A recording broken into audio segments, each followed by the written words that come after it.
Hello and welcome to ESO Weekly's Q&A for February the 18th. Is it Mundus? Is that how you say Monday in No, Elder Scrolls? that's the... Wait a second. Is it Midis? No, it's like Midis or... It's not Mundus. Midis? Mundus is the name of the realm of existence, so yeah, no, that wouldn't work. Alrighty. First question from Tyler S. I'm wondering, say you just got some quests from a town and you started to go do those quests and you come across a cave and there is a quest item in the cave, say a shovel, but you forgot to grab the quest from the town you were just in. Could you grab the shovel, blah blah blah, and give the shovel back to the owner and get the reward for the quest giver or from the quest giver? So, alright, I brought this up because I believe the developers were mentioning how they don't like back traveling a lot. And so a lot of the quests in the game we'll see, you will be able to basically turn in right then and there from wherever you completed the quest. And actually a lot of quests you'll be doing and won't even realize you were doing them until you actually come across an NPC that talks to you and says, hey, thanks for doing this, this, and this. And then you get your reward for it. Yeah, and that's good because it keeps along the line of the Elder Scrolls games. You know, you don't necessarily need to talk to that guy in town that starts the quest. You could just stumble across it organically and jump like right in the middle of it and then suddenly find out that you're doing it. So yeah, making it more organic like that is definitely a good thing. And yeah, backtracking, that's one of my least favorite things about an MMO. Yeah, so I'm glad they're addressing that for sure. And then also it'll help with quest chains as well, because you don't have to keep going back and forth to continue on with a quest chain. So it just keeps it flowing and everything and keeps a nice pace with your questing and everything. So I think it's definitely a good idea to not require us to head back to town every single time we finish a little part of a quest. So I think that is definitely a good route to go. Yes, pace is good. Next question from Mads O. Do you know anything about Battlegrounds? I know there is the Bee Gees. He's not asking about Battlegrounds. The Bee Gees? He's asking about the band, the Bee Gees. No, we're not talking about. There's not going to be no Bee Gees, except maybe you, because I know you play. Well, Jeremy Soul's not doing the music, so it very might well be the Bee Gees doing the music. Bee Gees could be in here. Imagine you're killing the mud crabs and doing it to the tune to Stay Alive. No. Yes. Yes. Alright, so I know there's PvP in Cyrodiil, but will there be other zones where you can PvP? And also I wanted to bring this up because it'll be interesting to see if there's also going to be arenas and, you know, like he was saying, battlegrounds. So maybe a limited number of people doing specific tasks, maybe? Yeah, I mean, this is definitely a good topic because if there's anything ZeniMax is pushing, they're going more like the Guild Wars 2 route, where they're really pushing their PvP aspects of the game. You know, it's the world versus world type. The world versus world type thing. You know, that we haven't had too much talk about dungeons and raids because I think really one of their center focuses is going to be this whole Cyrodiil thing and stuff like that. But as far as other things like battlegrounds and like what I want to see, and we've talked about this before, Kyle, is an arena. Yeah. Like an actual arena, you know? Like, even if there's like 1 versus 1, 3v3, 5v5 would be really cool. Especially like it'll open up a whole like slew of tournaments and stuff that people can even broadcast on and make big events and stuff like they have for StarCraft and all those other type things. So that'd be interesting to see as well. Oh yeah, and it's definitely something that TES fans know and love. Like from Oblivion, you know, you had the actual arena in the Imperial City, and there was even rankings. You know, you could be you go in as a pit dog, you rise up the ranks as a bloodletter, and then hey, maybe there'll be that grand champion at the end. And oh man, that'd be awesome! Like the best player in the arena gets the adoring fan following him around. He's the grand champion. Oh, that'd be great. And also, yeah, it would be cool from a role-playing standpoint as well. So it would fall into both the category of role-playing and PvP. Yeah, but I definitely hope that they do explore other things. Like, as great as Cyrodiil is going to be for PvP, I definitely want other options for PvP, like an arena would be awesome. But we haven't heard anything. And I also think, like, these arenas should be within Cyrodiil as well. So maybe you have to battle your way just to get over. Well, you know what would be cool is I've always, like arenas in World of Warcraft and stuff, you were just you'd go into your own little separate instance server and you were all alone. What would be really cool is to have an actual physical arena where there were where you can like spectate and maybe even place bets. Cool. Like in Oblivion, you were able to place bets. Oh man, ZeniMax, listen to this, because that'd be a really cool feature. Just imagine, you know, you got some time to kill, you don't really feel like questing though, but you would like to see some player battles within the game, not having to watch on YouTube or something. So you just go into the crowd and watch people duel it out, and maybe throw some bread at them or something. Oh, that'd be awesome. There's like bins of tomatoes at the entrance you can pick up to, But no, that's a really cool idea, and I hope that would be awesome if they could implement something like that. Yeah, something along those lines. Jesus, Mads, now you got me excited. Next question from Tom H. To get followers, will there be special side quests? And if you can get followers, will there be, or where only, oh Jesus, I'm being you again. Will there only be one of each one? Because it'll look weird if everyone has the same follower. So, from what we've heard, there aren't going to be followers in the game. But what we have heard that they may implement is combat pets. So that'll be interesting. And then from a lore standpoint, of course, we can all have the same combat pet if we wanted to. But I'm combat pets for everyone or class specific? That I'm not sure. All I saw was that it was a feature they were considering. Okay. So it's not saying it's confirmed or anything. I'm just saying that they have discussed it, and it and it could be a possibility. Yeah, so followers were something that really I didn't experience in an Elder Scrolls game until Skyrim, where you had the companions. And in all honesty, I'll be totally honest, this is just opinion, but I didn't like followers. They always got in the way. Even with mods and stuff that made them smarter, gave them horses they were still to ride dumbasses. along. Yeah, they were still stupid. They're still stupid either way. And maybe it was because I was more an assassin type character. So when you're trying to sneak around those triggers and stuff, and then just walk over them anyways.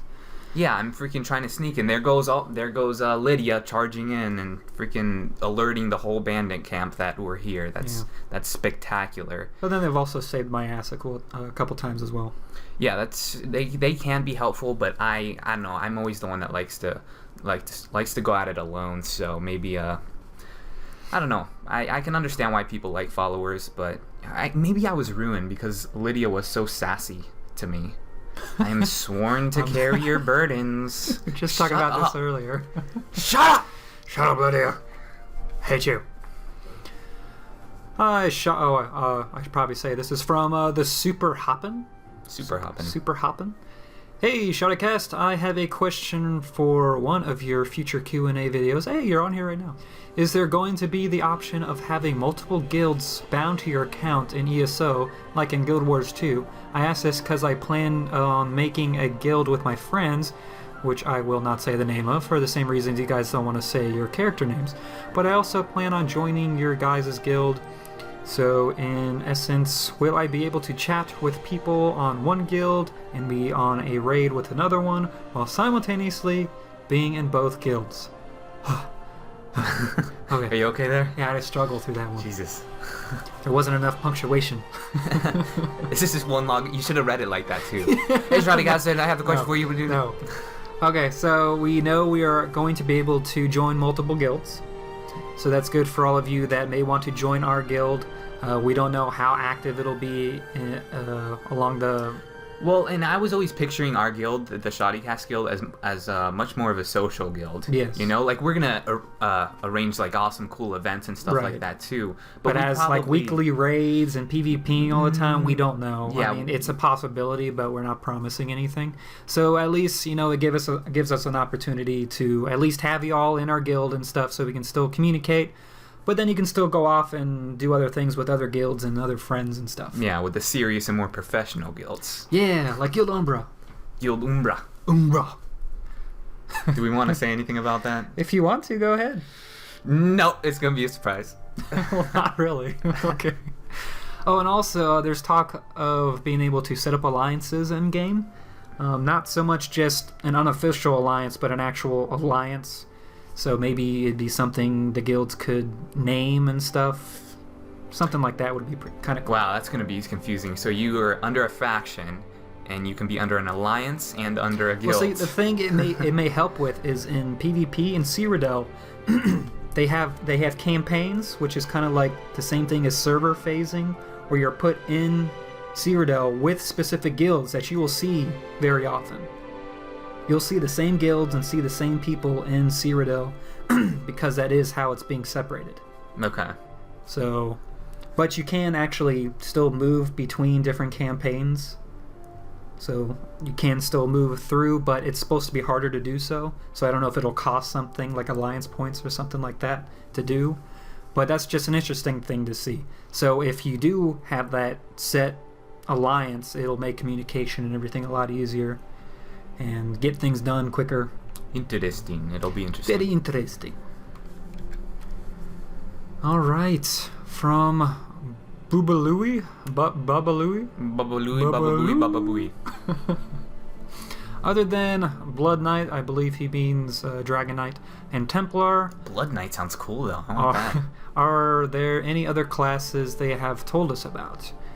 Going off of what Elder Scrolls Off the Record was mentioning previously and also just recently on one of their more recent podcasts, while they were doing the alpha testing, there was actually 4 classes available, but, well, I guess 2 were only available, but 4 were shown, so they can only click on the Templar and the Dragon Knight. It's been torture. Yeah, but then I believe they also saw the Warden and the Sorcerer sitting there. Ooh. So that's at least 4 classes, but then we also hear there's 2 other placeholders that are going to be rogue types. One's probably going to be melee, and the other one's going to be probably an archer type. So I'm going to say there's at least a minimum of 6. There's got to be a minimum of 6 classes to choose from. I hope even more. The more the merrier, I think. And but I mean, how many was in Morrowind and Oblivion? Oh gosh, A lot. They got so carried away with that. But nobody would ever even really choose those classes. They would always make the custom classes. Which, God, I wish there was a custom class option in this game. But just choose like, say, 16 skills you want. Yeah, but I'm looking forward to see. I really hope that ZeniMax makes a big deal when they announce the classes. Like, I want like what Diablo did, like well thought out trailers and stuff that really showcases them. I want each class to have its own page with like animations and stuff that's specific to them, just like Diablo 3 did. And Star Wars: The Old Republic did that very well too. So you can get all hyped about your class and say, this is the one I'm going to play, and then totally change your mind when the game releases. Yeah, he's talking about me. Since he knows I like to do that a lot. Should we do one more today, or? I don't know. What time are we at? About 13. I think we should do another one. Let's do one more. They can sit through it. From Bingo Bird 4. Bingo. How would illusion spells like Frenzy, Calm, and Fear work on other players? So I guess we're talking crowd control here, right? Pretty much. CCs. So, well, first and foremost, we know that every class is going to have CCs, and that every class can break those CCs, but it will be at a very high stamina cost to do so. Just to define CCs for people who haven't played MMOs before, CCs, anything that like takes control away from the character is a CC. So, like he was talking about, like Frenzies, Calm, and Fear, you no longer have control over your character's bodily functions, and therefore it's it's considered a CC. Exactly. And, I mean, it couldn't be that hard to implement any of these. Calm would probably be more of just like you're not allowed to attack. You can move, but you can't attack. So maybe it locks all your abilities until you break it. Frenzy, that's the one that makes you attack pretty much anyone, right? Yes, I love Frenzy. So I can see them like taking full control from your character, giving you an enemy AI like you would get from a mob or something, and just have you set loose attacking anything closest to you. Yeah, I mean, it's been done in MMOs. Yeah. So, what was it? I think it was WoW had something like that, a mechanic like that. The priest had a mind control ability in WoW, which was sick, because you could use that in PvP and control a character and jump them off of a cliff, which was the funniest thing to see and terrible to be, a victim of. Yeah. But yeah, that was really cool. I know. I really hope they do go crazy with the CC stuff, because I think it's interesting. Now, do we know if there's a limit on it? Like, for instance, SWTOR did something different that I enjoyed in an MMO, where WoW you could like almost CC indefinitely. In SWTOR you had a bar that would fill up. Right. And if you were being CC'd too much, you would become immune to them. So you couldn't be locked down the entire time by like one. I don't think there actually is an immunity. I want to say they were talking about this in that advanced combat interview with Game Informer. Oh wait, can't you? I think they said that you can actually use some of your stamina to pop a CC on you. So if you're being controlled by another character, you can use your stamina to break yourself out of it. Yeah, it's supposed to cost a lot of stamina to do, so it kind of makes you judge whether it's worth breaking it or not, or just writing it out. So it just more of this just puts into the whole choice system that you have and tactics and everything, because again, we've been pushing that this game is all about tactics and player skill more so than it is about numbers and what gear you have. Yes, that stuff is important, but not as important as how well the player plays his character. So yeah, it'll be interesting to see, and I would like them to name it from old illusion spells we're used to seeing as well. Oh yeah, so for that'd sure. be cool. But I think that is enough on that. They know what crowd control is now. Yeah, for sure. I keep having to remind myself that not everybody watching this has either played the test games or played MMOs before. Like, I know we have a lot of test gamers. Some are one or the other. Some are one or the other. Some are we're a mix of both. Right. But yeah, some are one or the other. So I'm trying to drill it into my head that when we use these like slang terms, that we have to, we're speaking nerd on you. We have to define it. All right. Well, I believe we will finish that off there. All right. Excellent. You have been watching the ShoddyCast. I have been Josh. And I've been Kyle. We'll catch you later. Boy. Oh, and don't forget to like. See ya.